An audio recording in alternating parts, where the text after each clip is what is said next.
سورة يونس آية بناني عن ورون. أعوذ بالله من الشيطان الرجيم. وإما نرينك بعض الذين نعدهم أو نتوفينك فإلينا مرجعهم ثم الله شهيد على ما يفعلون. بسم الله الرحمن الرحيم، والصلاة والسلام على نبينا محمد وعلى آله وأصحابه وسلم تسليما كثيرا. سبحانك لا علم لنا إلا ما علمتنا إنك أنت العليم الحكيم. أستغفر الله الذي لا إله إلا هو الحي القيوم وأتوب إليه. اللهم انفعنا بما علمتنا وعلمنا ما ينفعنا وزدنا علما. بيه تراتا سويه هجرية باكله أني كمناني أني بيناني أني صبا شهر الجمادى الأولى من هجرة سانكالو دورونا بيسونيو مغاني ناني نادي miladi nasaraw ka jate bafula ani mugani kele sankalo tani fulana bisu nyew tani seginay ambe dawra bugu masjid rajaq wambo kono. a'udhu billahi minash shaitanir rajim. wa imma nuriyannaka ba'da alladhina idduhum aw natawaffayannaka ila akhir al-ayah. يقول تعالى مخاطبا لرسوله صلى الله عليه وسلم على بافو مسمين كرتا لندو نابي كما أكتشيدن في وإما نرينك بعد الذي نعدهم على كتشيدن ما نكاثر الله نغنياني janga kata minye ninye ado irila ikanyana ya kono ay nantaqimu minhum fi hayatika litaqarra ayunuka minhum ñu lahidu ñoñani la jaba minye ninye wallahi la jaba yunku ula ku janga kata ikanyana ya kono kito jiya kono kinya sumanu ka janga kataliye afule أو نتوفينك فإلينا مرجعهم. وبنني لا فاتو دفنا كسرم الله جابينك أولا إكادو كوني كوتة كني على دا وبساقي كني على دم الآخرة أي مشيرهم ومن قلبهم والله شهيد على أفوالهم بعد ذلك. ukallaba nyoro anu be yele makata yoromi ube bara ke ekofe ala serele mbabela ni ayalla nyine yemunye chide nyana mayala qur'ana kono ala be kafiru ala yullahi du nyogonya ni janga katani la jabay ala ko chide ma nye kafiru llahi du nyogonya ni janga katali minni la jabali minye niya ake ninya ke eto nyana mayala kinya sumanaye afule nimma janga kata inkula fana kito nyana mayala ikado uteta kanne alada e fatulen kofe ube bara ke ne alaba bedo ewa ube sage kana ne aladema ne ala serele mu ka bara be mu uteta kanne alada ولكل أمة رسول فإذا جاء رسولهم قضي بينهم بالقسط وهم لا يظلمون. ولكل أمة رسول alakum mantom be ala ye cirendo de ci uma mantom be ala ye cirendo de tuma ube mantom be cirendo de buula qiyama keneka wori ato qala mujahidu ya anni yawm al qiyamati do mantom be ciden bila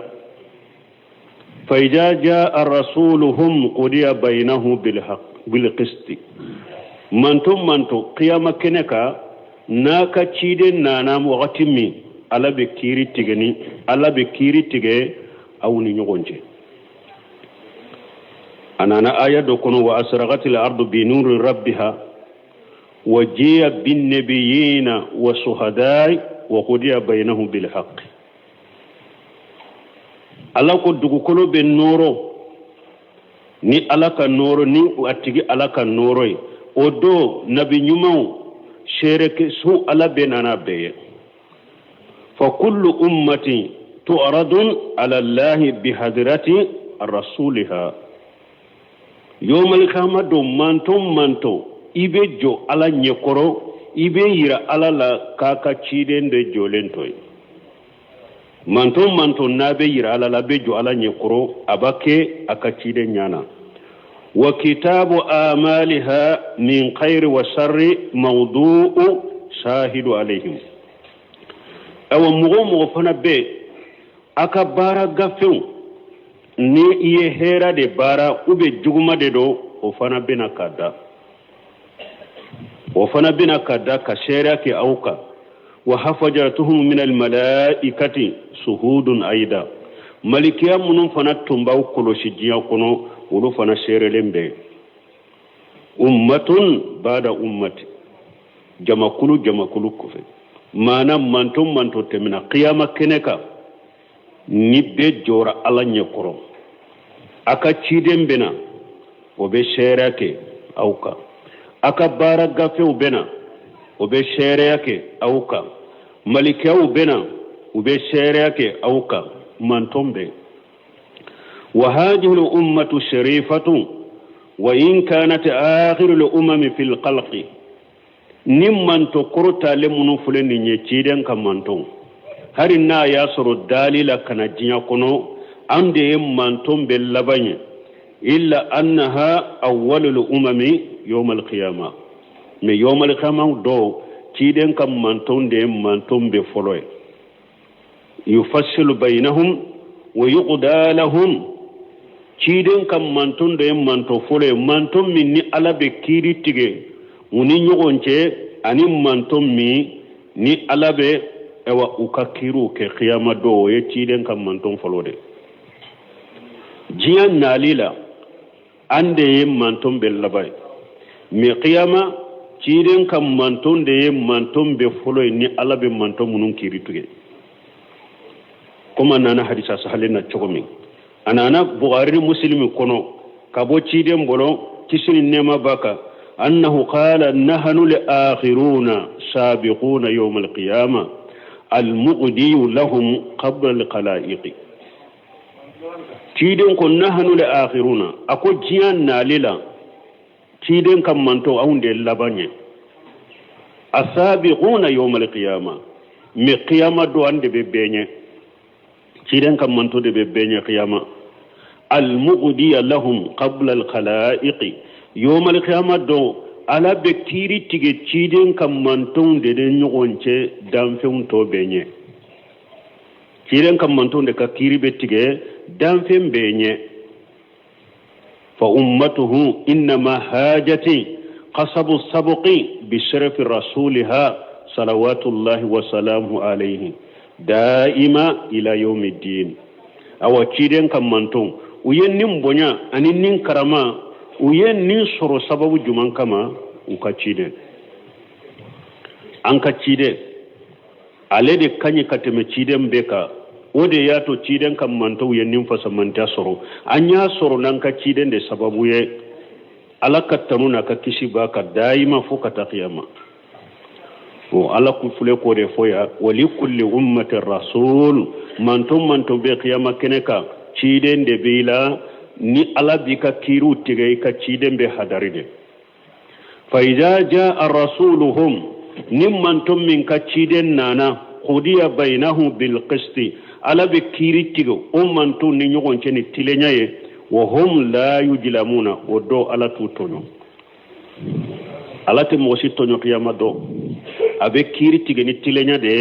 ewa kiri bettige aka cide nyana fanade parce que aka cide be nyinin kade ni ci nunuma iye cide nyal la sewa aba fo nyal la se o fule nye cide nyal la suma ni mugo mi nye cide njabi alhamdulillah ini hera shere hera biye ni mugo mi maso ka cide njabi ini hera mase ala bi sarare ini min sera ya makeneka ويقولون متى هذا الوعد إن كنتم صادقين tumami ala yen nin fo qur'ana kono ko yomal qiyama do kiru bettige mantom kelen kele ka kiri bettige ka cide nyana maka kafiru bambantiyan kanna geleya u kortola oma ala ko cide man yen nin fo ka mo woye wa yaquluna ubafo mata hadal wadu in kuntum sadiqin nillahi do imbeke donjuma na yecinya tigiye ko qiyama bejo ko manton kelen kele ala be aka kiru tige na ka ciden nana abeke donjuma u kortorala ko abeke donjuma na yecinya tigide ko nimbeke kiru betige qiyama ambe kunu abeke donjuma قل لا أملك لنفسي ضرا ولا نفعا إلا ما شاء الله لكل أمة أجل إذا جاء أجلهم فلا يستأخرون ساعة ولا يستقدمون تمامي ألا ينفو أولو قرطلا ونانا آيوركنا يستعجل بها الذين لا يؤمنون بها alakum mogo be korto qiyama kola mogo munuma limanani qiyama wallazina amanu musfiquna minha wa ya'lamuna annaha alhaq min mogo munul liman yara ulu shiralen be lagara ko inkoro ulu jorolendo shiralendo qiyama koro ewa ubado fana ko qiyama chinyade do abekede la mahala wa illam ya'lamu waqtaha ayna harina ya sornuma wakati do kere kere ale ka ko bekeni wakati de mu'minu bado ko cinya de do wari ato tumami kafiru yenni fo ka korto cide mako qiyama bejo wakati juma ala ko ciden ko jabi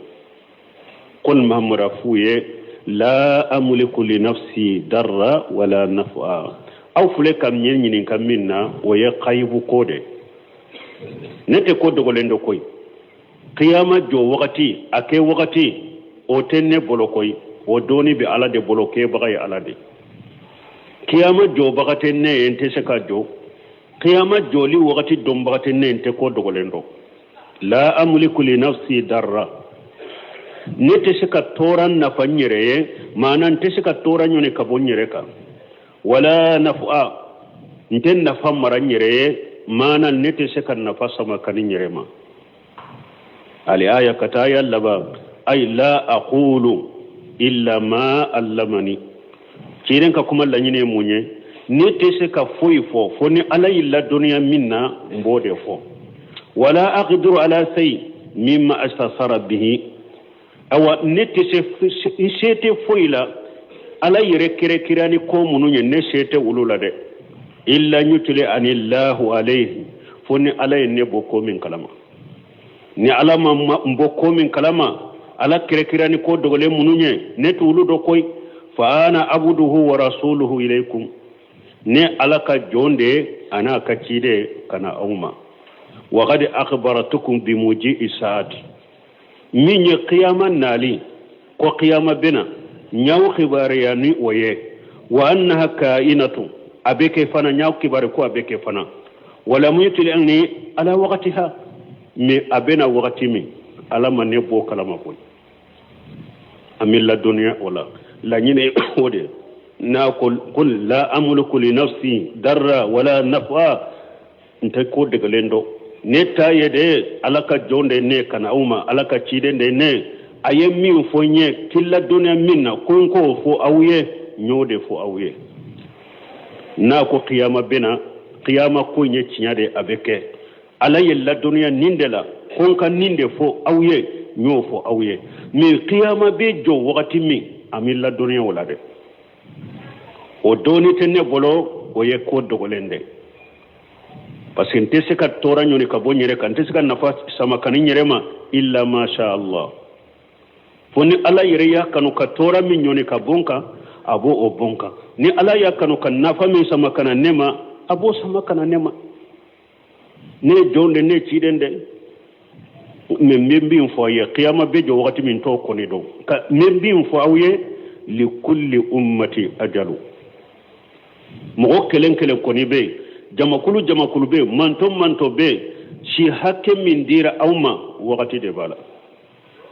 no wakati koni nana abesa li kulli kharanin muddatu min al umur muqaddaratu jamakulu be si hakke min dira awma ka jiyana mana hakke de bala hakke min latigelo alafe fa iza an qada ajaluhum ni jamakulu min ka wa hakke banna lajali min diri ma hakke min diri ma jiya kono ni o banna fala yastaqiruna sa'ata wala yastaqdimun ala bo jamakulu mbo jiya kono abu faqa nu ka wakati nana wakati kele sugoni kele ala te mogoshi ka wakati ya garuya ka fo karasa akal lajali dafarade akasa ya wakati dafarade me malakul mauti de taradera hari sugoni kele wori ato nimma mina ayi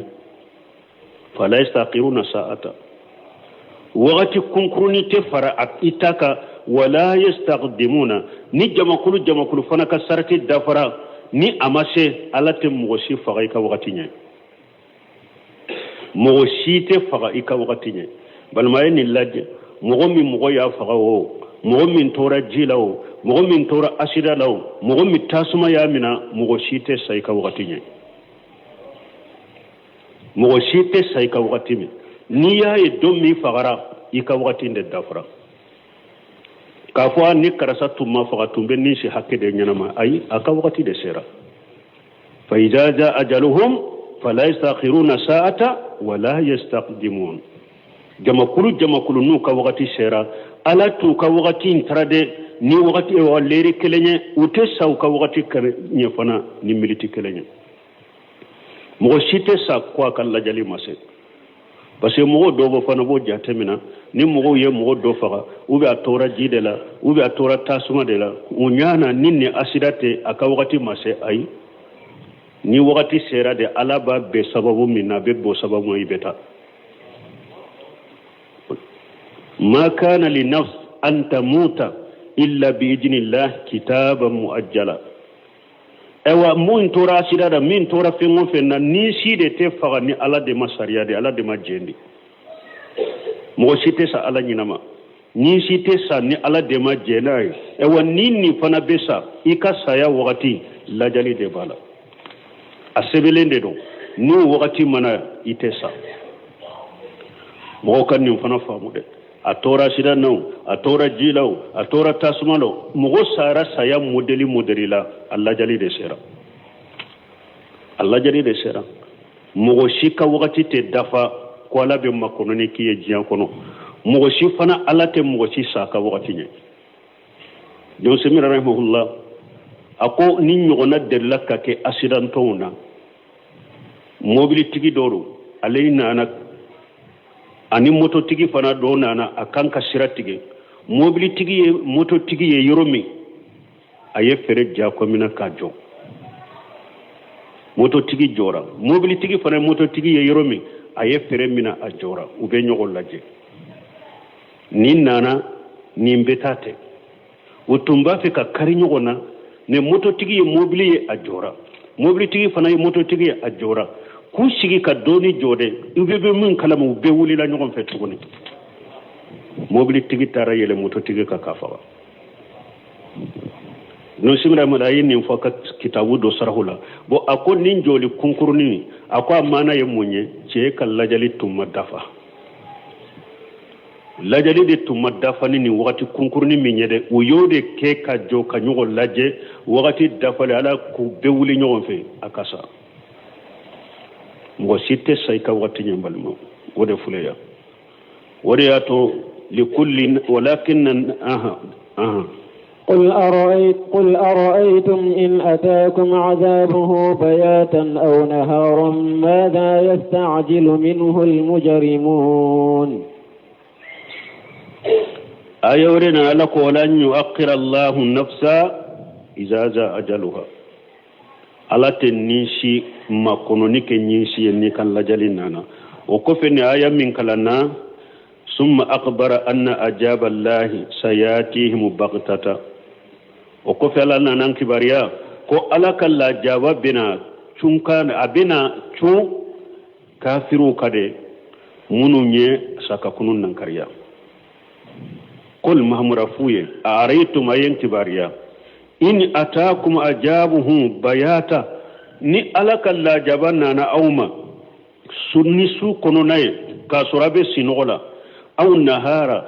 ubi ni alaka jalla jabanna na chu auka tilefirala kato aka damu na ka fembela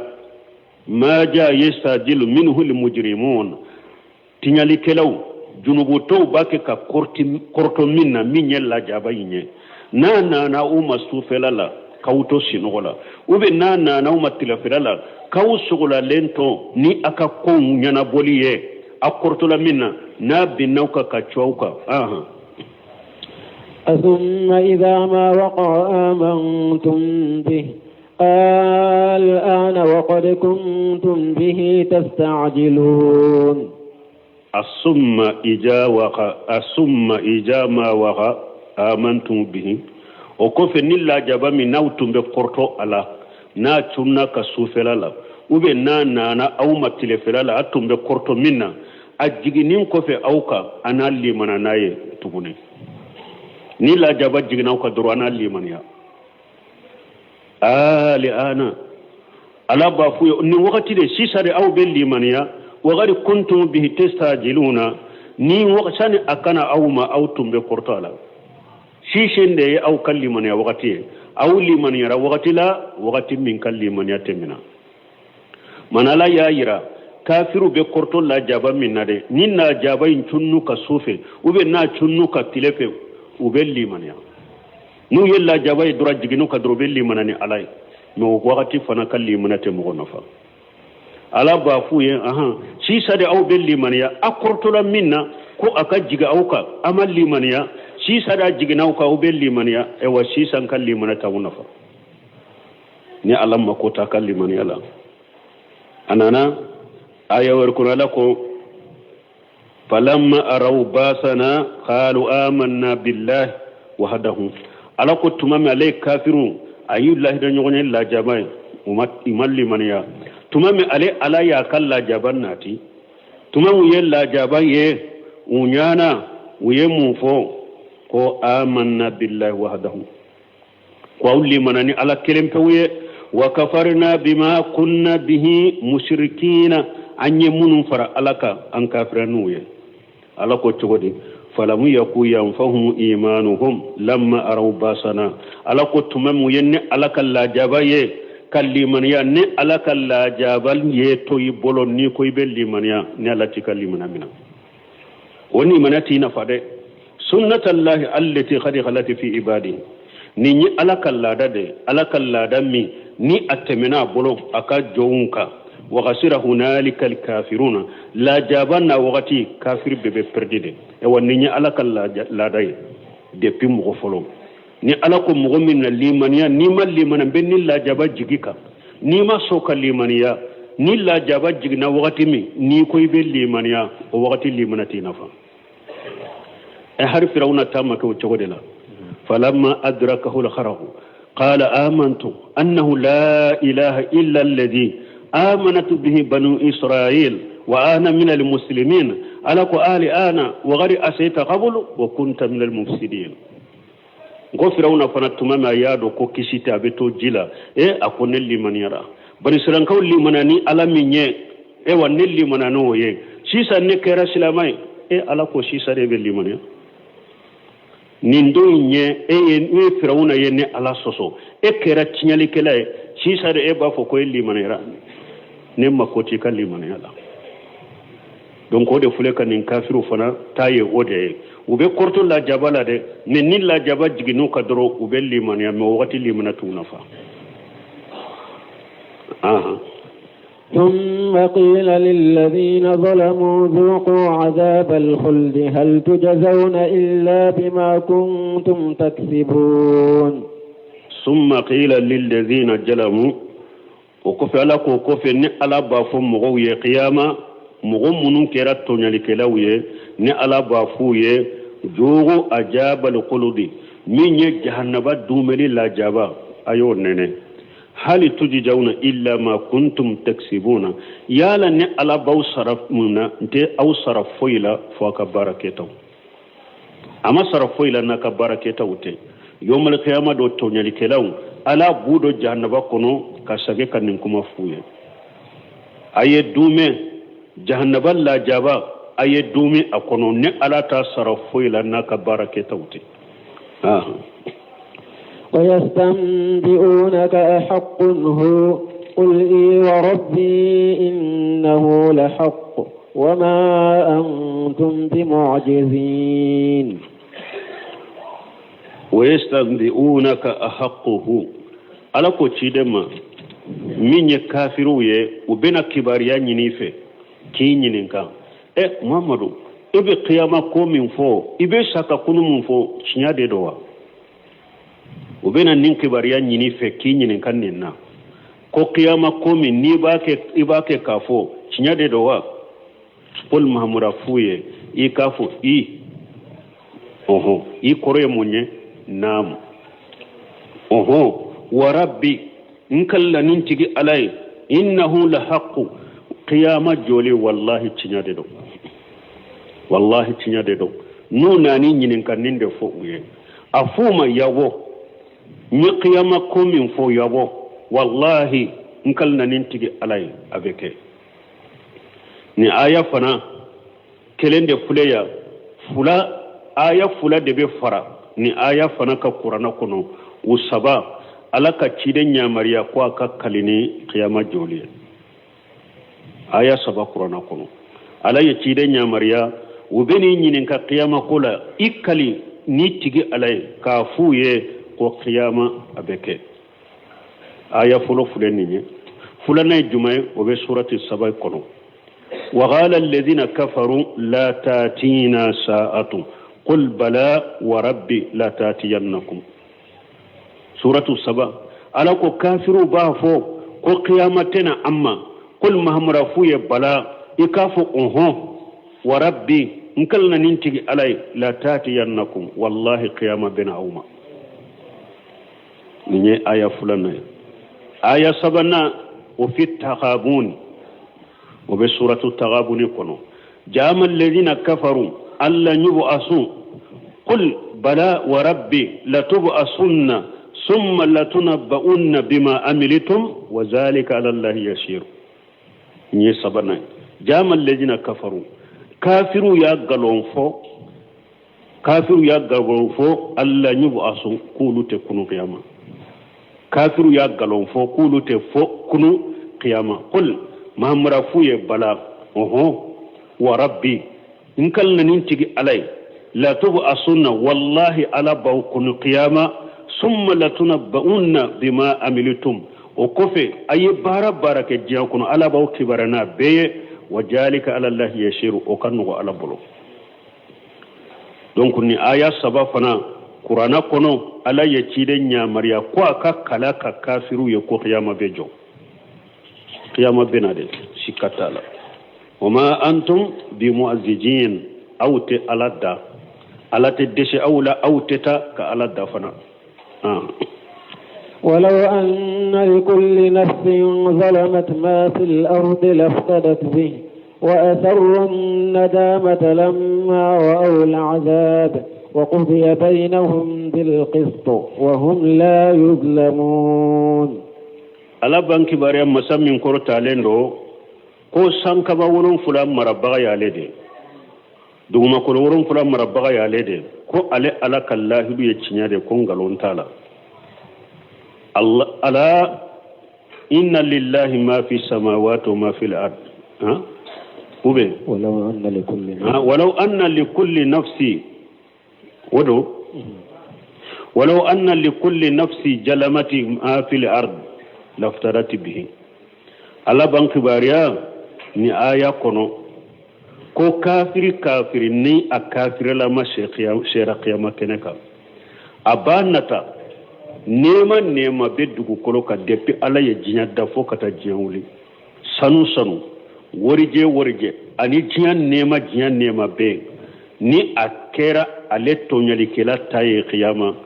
ni a tun bɛ kɛ a ta ye qiyama a b'a yɛrɛ kumabɔ n'a ye ala fɛ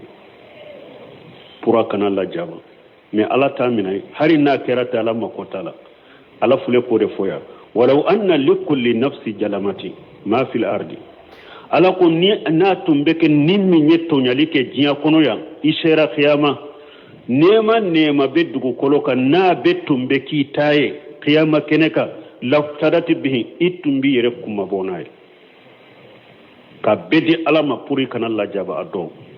pasi ado ye lajaba minye nyana e yere bado to nyali kala qiyama keneka depuis ala ye jinya da fo kata jinya wuli nema beddugu kolo kana be kera to nyakele ta qiyama keneka aba yere kuma bonaye na aba sorwa ata bolo ye kele hari ni aba bolo ye ala ta minala wa sarru nadamata lamma araw al'azaba to nyali kelaw o yenni misa gunda udusukun kono tumamu yella jabaye benni misara idusukun kono men nimisa mindo abese ka nyana bo abese ka dila atese ka dila hada made dilan chogo bi bolo ye ni be nyana ma yakono jinya kono de sani saya kanima ni nimisara ko minna ko jugu minna abese ka dila ibe sagi ko me qiyama kan nimisa dilan chogo tala de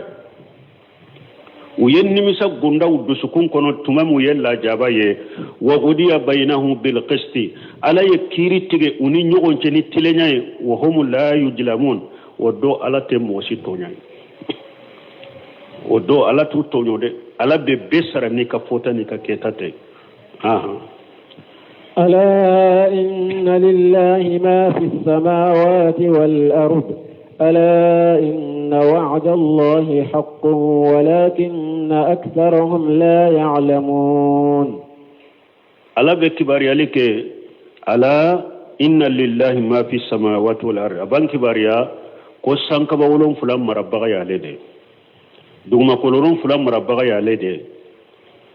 ala ko tinya ube uba fo ala harafu tambihi pour iki hakili to ala bina kuma min fo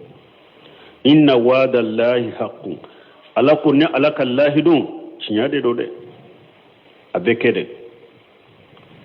ala kallahi du tinya yi wa annahu yuhyi wa yumitu wa ilayhi marjuhum ni ala ko le de be nyana malika le de be fagalike bebe sagi kata ale aradema wo ye tinya de wa annahu alqadir ala jalika ko ale ala be shola de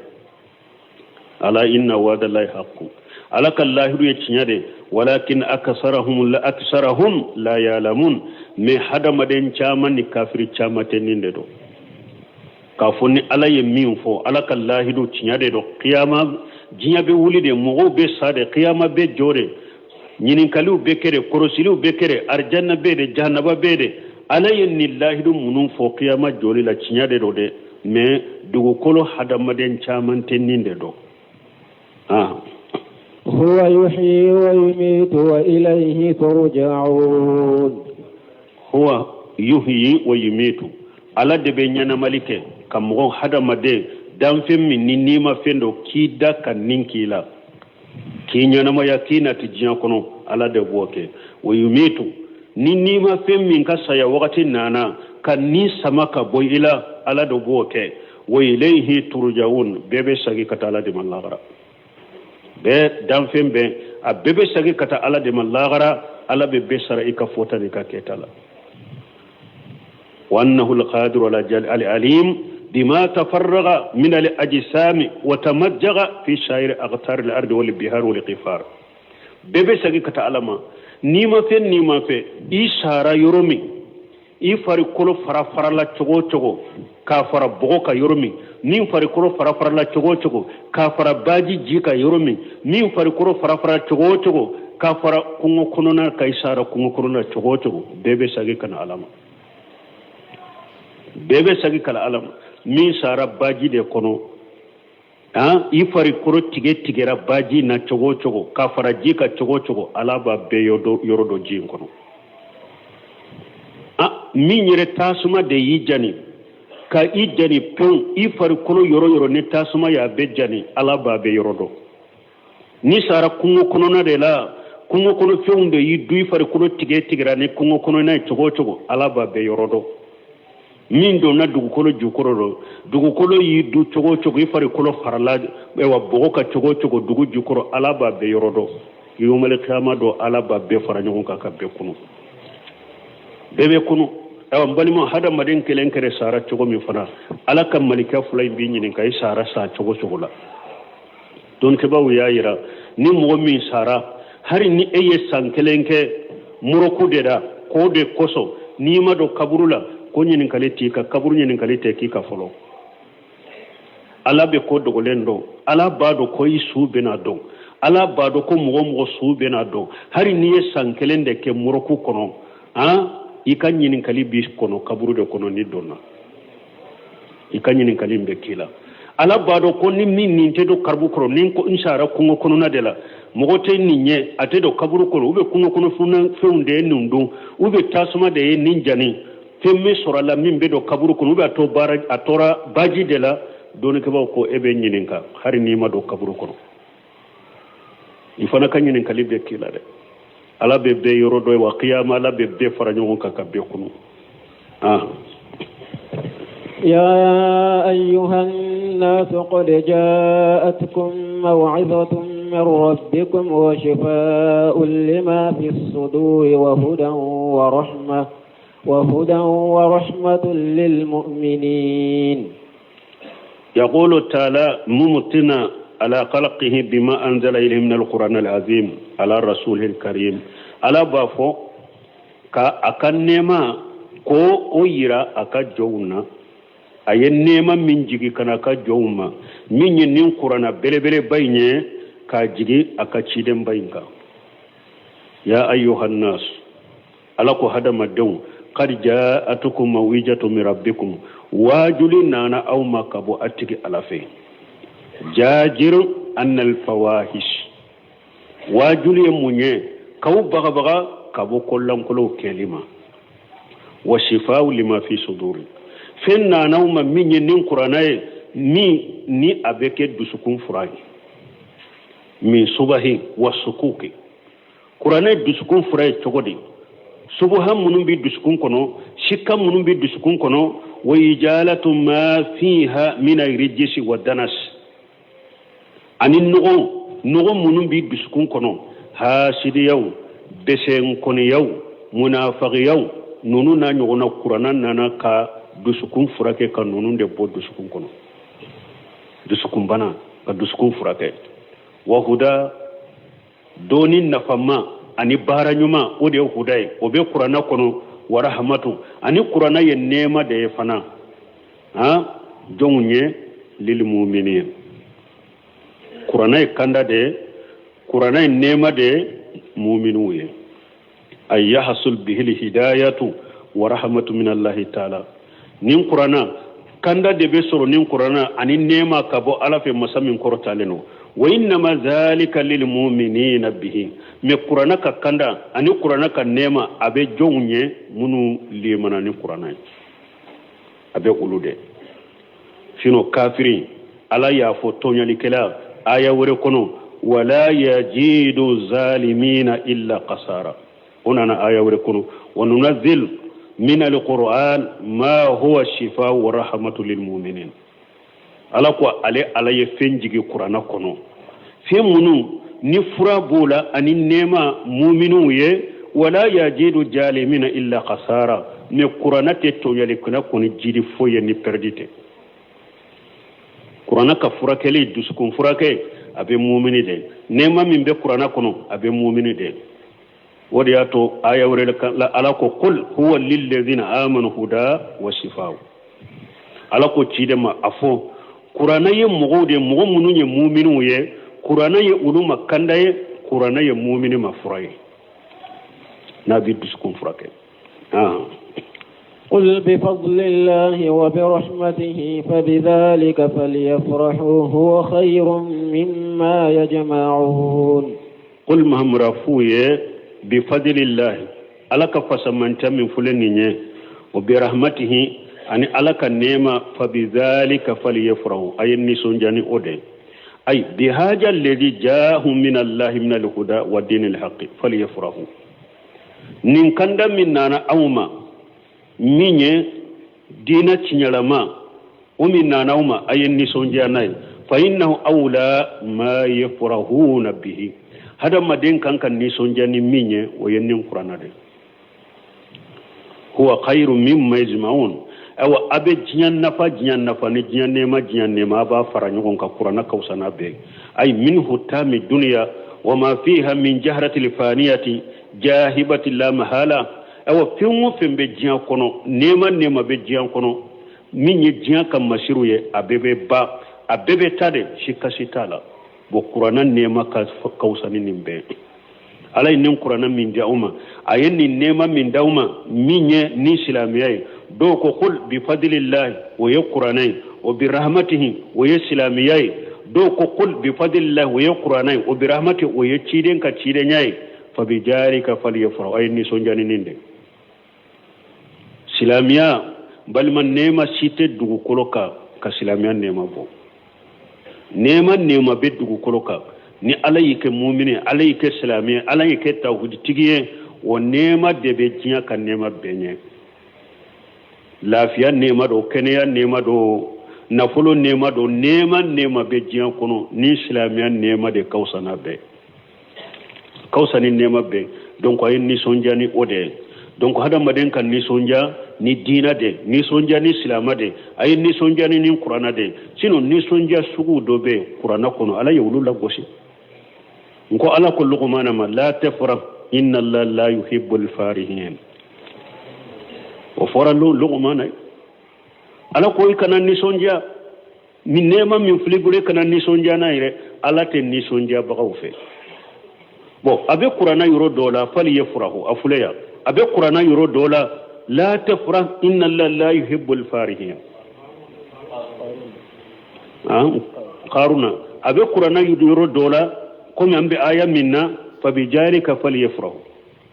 o tɛ mais yɔrɔ dɔ la ala ko la tafrah inna allaha la yuhibbul farihin ala ko qaruna ma kana nisɔndiya ala tɛ nisɔndiya baga fɛ aya wɛrɛ la ala ko falamma ja'atuhum rusuluhum bil bayyinati farruhu bima indahum min al ilm ni nisɔndiya fula kuranna kɔnɔ ala y'u lagosi karuna ta ani minnu ka cidenw cir'u ma tuma min ka cidenw cir'u ma ciden ni cidenw ni tiɲɛ min nana olu ma u m'o mina dɛ galon dɔɔni min b'olu yɛrɛ bolo nisɔndiyara n'o dɛ ala y'o dɔɔni nisɔndiya ala y'a lagosi donc an b'a fɔ nisɔndiya ye cogoya fila de ka nisɔndiya ni diina ko ye ani lahara ko ala ye diina nɛɛma minnu k'i kan kuranna nɛɛma silamɛya nɛɛma ciden ka cidenya nɛɛma maana nisɔndiya min dilolen bɛ diina ko la hadamaden ka nisɔndiya n'o o ye nisɔndiya ala ye ɲamarali kɛ ni min ɲa ka ɲi mais nisɔndiya min lagosira nisɔndiya min ye diɲɛ ka nisɔndiya ye nisɔndiya min fana don dantɛmɛ b'a la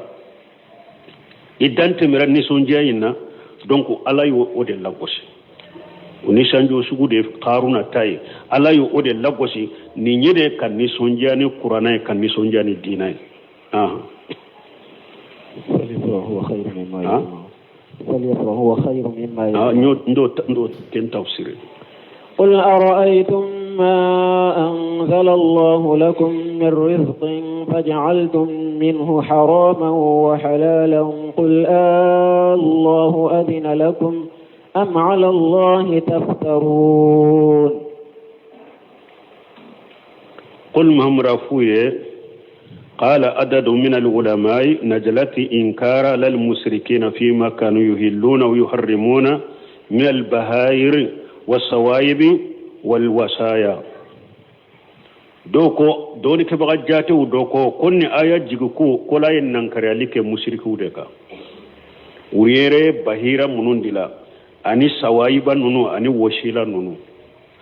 مانا ويري يبغا منو ندو تلت كو حرام يرا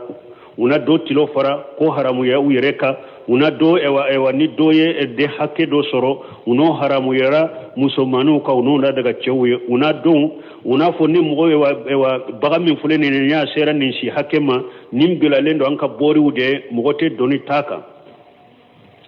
uyereye baga munu haramu ya uyere kunkate ko ala ye ni aya jigi kara duku ka odela uyere ka fi haramu yere ka ala min haramu ya ala ku qul mahamura fuye aritum ma anjala Allah lakum min rijli ayen kibariya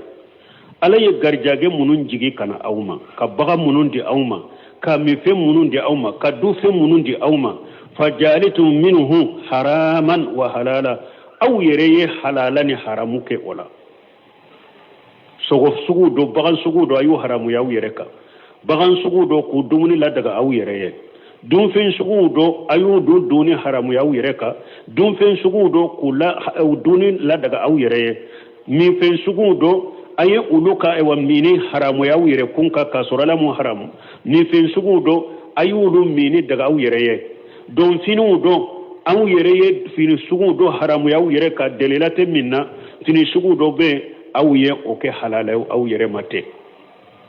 kul mahmuri nyininka Allahu ajina lakum amu ala Allah taftaruna bo alai aw fulika munu haramu ya yere kunka ala de jena naye ka ke sariya ka ko haramu ya wa ube aye galonde tige kada alala ay munu haramu ya yere ka aw yere de yu haramu ya ala jena na ko haramu ya ube aye galonde tige kada alaka ko yawre la ko wajalu lillahi mimma jara min al-harsi wal an'ami nasiba suratul an'am ala ko mushrikun uye bagawuntila bagan sugu do be ubo ke ala tay bagan sugu do be ube ko ka boluni awa ani shegu tay seneke feun ubo tila seneke feun do be ubo ke u ka bolunu ka bato feun tay seneke feun do be uba fonni ni ala tay ewa minye ewa ala tay u ka bolu tay mugoto dude mugo shite mugawla obeche ka di boli de ma hari ni boli tay ndo farala ala taka uba bola me ni ala ta min farala boli taka uba foko ala ye shetigide obe tola obe suratul anam kono kafiru yere tunye ni tilalike u yere mate donc ni nyayi rambalmo wori ato tumami kata nansera yalla banna mbe abdurrahman sadika kuma fu فجالت من حرام وحلال قل الله أذن لكم أم على الله تفترون وما ظن الذين يفترون على الله الكذب يوم القيامة إن الله لذو فضل على الناس ولكن أكثرهم لا يشكرون وما ظن الذين يفترون على الله الكذب يوم القيامة ألقوا mogo ka jigiye munye mogo munun be galon tige kada alalate ka do fendo haramu ya yire kunka kasura ala haram ka bagando sogo haramu ya yire kunka kasura ala haram ka don fini do doni haramu yire kunka kasura ala haram ka muso do furuli haramu ya yire kunka kasura ala haram ala ko ninu tigla mode ka galon tige kada alala ala ko mogo munun be galon tige kada alala uka jigiye munye qiyama do ko alabe u jigiye munye qiyama do ko alabe munke ulula eminye galontige kada alala qiyama eka jigiye munye ni alabo kila qiyama keneka inna allaha la jufadira ala nas alay fasamanti dunke de mugoka walakin aksarahum la yaskuruna me mugocha manta ala barakadade bun kasiri ya hadisa don natiya folo ako dondola maliki bun nedilata قال أتيت رسول الله صلى الله عليه وسلم وأنا الرسول هيئة كو علينا أنا تشيد ما دندولا وياسر عليك الله على فيني كلو دبالا وقال هل تنتد أكو تشيدن كو عليما هل لك مال أكو عليما كنا فلو بيه بلوا قلت نعم كو عليكم قال من أي المال أكو نفلو سجد من بيه بلو قال قلت من كل مال من الإبل والرقيق والقيل والغنم ko ale ko na furu sugu be ba le bolo nyame be ale bolo jowum b'a bolo sow b'a bolo baw b'a bolo faqala ija ataka allahu malan falyura alayka awa kunni alay nafolo dima ala kan naforo noye ila parce que a yere ko ale bina fininkolo de b'a kanna setigi do fana a ko ni ala ye nafolo d'i ma k'a yila wa qala hal tuntazum ibiluka sihaha ajanuha a ko yala e ka ɲaame a bɛ woloba den bɛ bɔ a tilo kisile fa ta'amidu ila musi fa taqtaw e yɛrɛ bɛ taa muru ta k'a tilo tigɛ fa tuqta ajanuha e yɛrɛ bɛ a tilo tigɛ fa taqulu hajihi buhuru i b'a fɔ nin ye bahira ye وتسق جلودها إبا أدو فراتي كيرو فرا فريكورا وتقول هاجه سرمو إبا فنني سرمي معنى كو إوا فنتيجله وتحرمها عليك ولا أهلك يمين تلو تيجي نيكو بورو إبا سوى حرامو ييرة كونكا iba sogo haramu ya demba ilka demba yaka yemi farikoro yoro dochi iko ama surumu ibo o sogo haramu ya yire kunka ka haramu ya ka demba ka qala nam akumbo kede qala fa inna ma ataka allah hillu awa ako alayin na fulu min dima o daga lendo iyede shaidullahi asaddu min saidika alaka deme o ka giri kateme e yire ka nyere deme kade o musi law ahaddu min musika alaka muru o dakari kateme e muruka e ka muruka kata hadi sallaba la nyini e munye hada made halalay alay mi halalade haramu ye alay mi haramu danfe hada made ete halali kele ete haramu kele kana fendo haramu ye yire kunka kana fendo daga yirema wala tatumami abdurrahman saadi ayenni ayat tawsir lakin aksarahum la yashkuruna ako hada maden chamante ala barkada ko akure munye imma annahum yaqumuna la yaqumuna bi shukriha ako ne aya min fulene ni ala ko hada maden chamante ala barkada ako imma hada maden dobe ala ye nema takadama me ama joni nema yin barkadaliye ni ye barkada baliye wa imma yasta'inu biha ala ma'ashihi don ka barkadali so e wa togo yayi munye ala ye nema ka yede me aye ala ka nema inde ke ka yede deme ala soso dola aye ala ka nema ke ka yede deme ala soso dola komi munu ala ye nema ye duma ube ala ka nema de ke ku yede deme fulan ka foyala sheikhu bato ni maba bato ni waliju bato ina na folo che unu nata kaburu jara yorola unan na folo che katu de sheikhu maka kulunkulu koro ala fule ka nema dama aye ala ka nema ke ka yere deme ala batola ube munum be kan na folo takata udo maulidi dawfe kam misiusa ko maulidi ka wori finance ko maulidi nema dira ma bake kan nema inke ka yere deme ala sosola ni ala ka barka da baliyade wa imma an yuharrimu minha wa yuraddu ma manna Allah bihi ala ibadihi akun nema barka da baliya doye munye imma nema min bu bolo ala yere yen nema min kuye una ala kan nema sage ka bama ka haramu ya wire kunka ka haramu ya wire kunka o ko fi ako wastadillu bi hadhihi al-aya akoddo ke ba wiye dalila kenini ayai ala anna al-aslun fil atimati al-hillu ko finwo fenyi dum fende lesrila abed daga hada madenyede illa ma warada sara bi tahrimihi funni sariyana naka dum fen min haramuya li anna allah ankara ala man harrama rijqa allazi anjalahu li ibadi parce que ala kule kan nan kariya mugoka ala ya ka garjage min jigi aka jonye munu nyo haramuya yere kunka ala kule kan nan kariya ko kaya comme an ka wakati sera ya mfana sunu della juman be balmo ala ya araduke mushriku ka ala ya ka garjage min jiguka nu yere ye fendo haramu ya nu hakilina ka surala ma haram ora dute ninya awa an fana ka kafula kabila dona fo ko nun den fe masina ko an tanade do an todo o yede kafin haramu ya yere kun kalama mi haramu ya aradu ni aradu kele butiguka don fini sugu dobe alama ewa fesara yama mi fini min doni haramu ya ko ayi an ka kabilaw an karasalanka an te nin fini sugu do an umme muso furu fule furu ɲɔgɔn ma ye silamiya de an karasalankaw an ni karasalankaw te furu ɲɔgɔn ma nin bɛɛ ye de ka ala ka halala ko haramuya yɛrɛ kun kan mɔgɔ bɛ se ka dunfɛn dɔ dun ni tɔ ye ni ne n'a dunni ma deli ou bien ne y'a kɔlɔsi ni n ye nin dun a bɛ n kɛlɛ baasi t'o tɔli la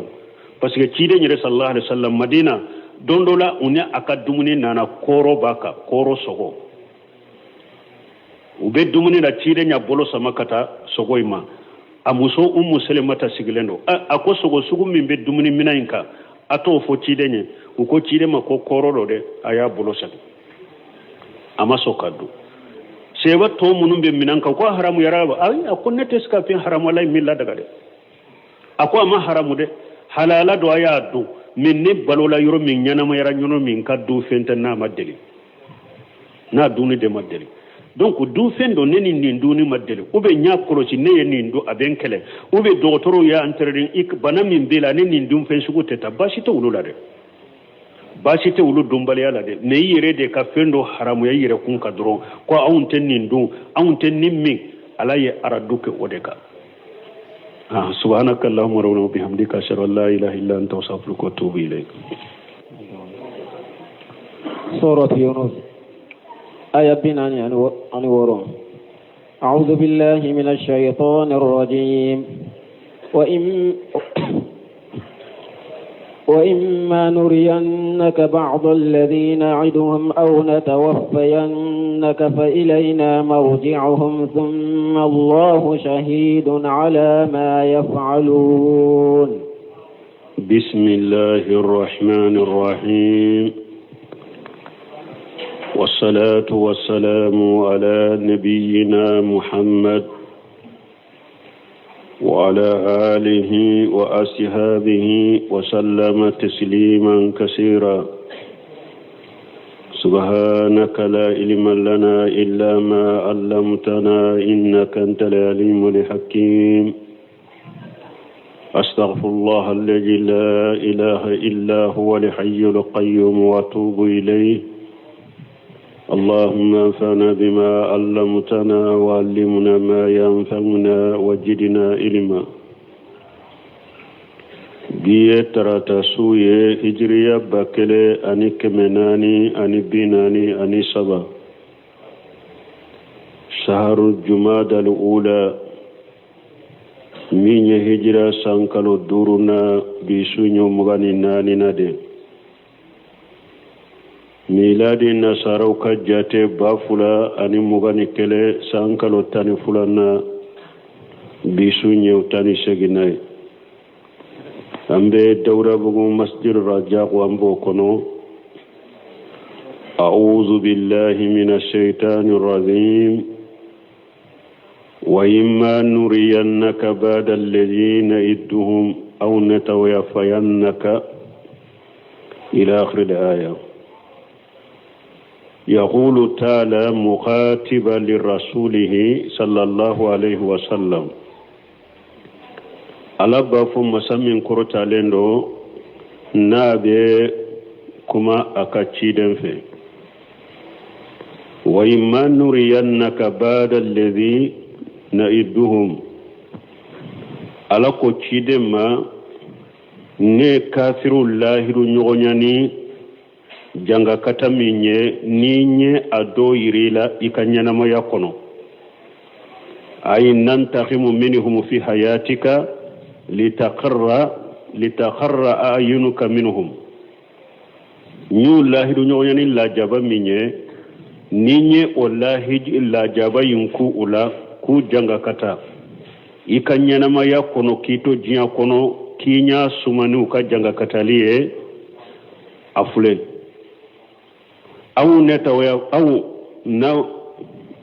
aw netawafayannaka failayna marjuhum ube ninyi la fatu de fana ka soro malla jaba yinke ula ikado koni kute takanne alada ube sagi kanane alade malagra ay mashiruhum wa manqalabuhum wallahu shahidu ala afwalihim barazalika ukallaba nyoro anu be yele makata yoro mi ube bara ke ekofe ala serele mbabela ni ayalla nyine yemunye chide nyana mo yalla qur'ana kono ala be kafiru ala yullahi du nyogonya ni janga katani la jabay ala ko chide ma nye kafiru lahi du nyogonya ni janga katali minni la jabali minye niya ake ninya ake ke eto nyana mo yalla kinya sumana ye afule ni ma janga kata inkula fana kito nyana mo yalla ikado uteta kanne alata e fatulen kofe ube bara ke ne ala ba bedo ewa ube sage kana ne ala dema ne ala serele mu ka bara be mauteta kanne alada ولكل أمة رسول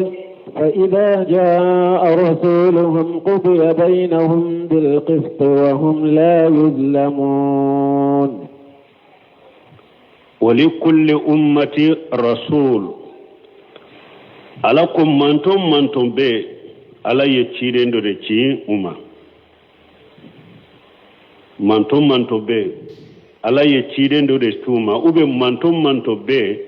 cire ndo de buula qiyama keneka wori ato qala mujahidu ya anni yawmal qiyamati yawmal qiyamah do mantom be cire mbila fa idza jaa rasuluhum qudiya bainahum bil haqq بالقسط manto qiyama keneka naka cide nanam wakati mi ala be kiri tige awni nyogonje anana aya do kono wa asraqatil ardu bi nuri rabbiha wa jiya bin nabiyina wa shuhada'i wa qudiya bainahum bil haqq